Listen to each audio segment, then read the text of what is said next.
Bonjour à toi, aujourd'hui je regarde avec toi ce qu'est une fraction équivalente.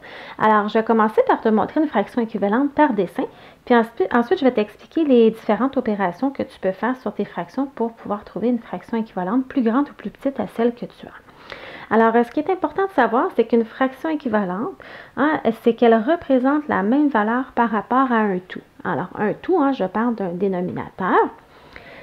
Donc ici, j'ai mon dessin. J'ai 4 dixièmes et j'ai 2 cinquièmes. Comme tu peux voir, elles n'ont pas le même dénominateur ni le même numérateur, mais je vais aller voir si je suis capable de représenter la même valeur par rapport au tout. Alors, j'ai mes deux tout ici, de 4 dixièmes et de 2 cinquièmes. Je vais aller colorier mon numérateur sur chacune d'entre elles et après, on va pouvoir voir si elles représentent la même valeur dans mon dessin. Alors, ce qui est important, c'est que mon dessin doit être, mon rectangle ici, que j'ai fait, sont de la même grandeur. J'ai tout simplement séparé selon le dénominateur, chacun de leur tout, pour pouvoir m'aider. Alors, ici, j'ai 4 dixièmes. Je vais aller colorier 4 dixièmes. 3, 4. Donc, j'ai 4 parties de colorier sur 10. Ici, je vais aller colorier mon 2 cinquièmes. Donc, 2 parties coloriées sur les 5. Je sais déjà que j'ai 5 parties égales. Je m'en vais colorier le 2 cinquièmes. Si je les superpose, tu vas voir, elles vont être coloriées. Les deux, elles vont avoir la même partie coloriée.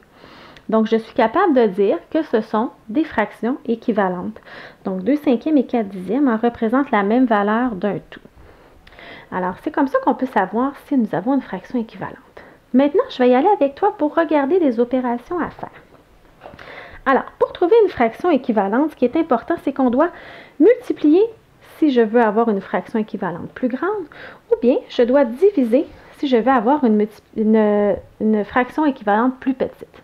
Alors, lorsque je multiplie, je dois multiplier le numérateur et le dénominateur par le même nombre pour trouver ma fraction équivalente.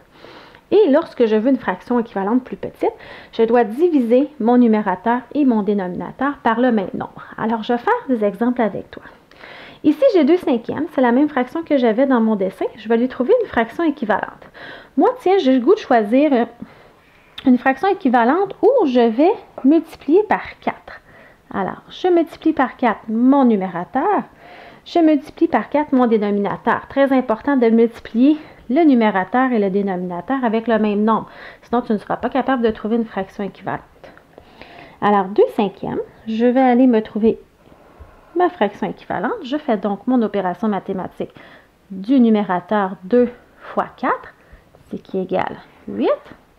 Je m'en vais voir mon dénominateur maintenant que je multiplie par 4. Ça fait 5 fois 4, 20. Alors, à partir de cette méthode, je suis capable de dire que 2 cinquièmes et 8 vingtièmes sont des fractions équivalentes. Alors, lorsque je veux trouver une fraction équivalente plus grande, je dois multiplier le numérateur et le dénominateur par le même nombre.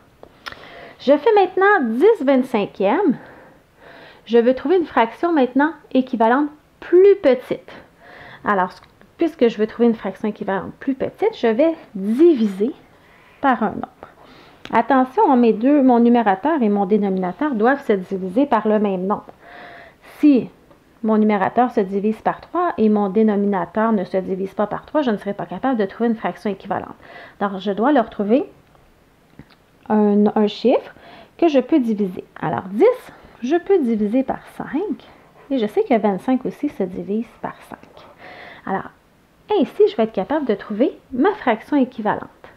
Alors, n'oublie pas, ton chiffre par lequel tu divises doit être le même pour le dénominateur et le numérateur. Alors, j'y vais donc par mon numérateur. 10 divisé par 5, je sais que ça fait 2.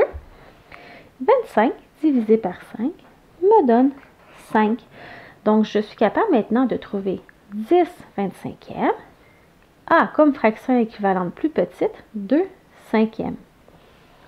Alors, j'espère que ces petits trucs t'aideront dans tes fractions équivalentes. N'oublie pas d'aimer ma publication et de t'abonner à ma chaîne YouTube.